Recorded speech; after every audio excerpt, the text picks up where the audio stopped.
এতিয়া মই অভ্যস্ত হ'ব ধৰিছোঁ লাহে লাহে।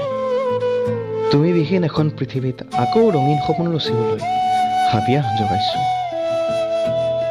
প্লিজ তুমি আৰু নাহিবা মোৰ কাষলৈ কাহানিও কোনোদিনে। তুমি যি আঘাত দি আঁতৰিলা, জীৱনটোত জীয়াই থাকিবলৈ সেয়াই যথেষ্ট।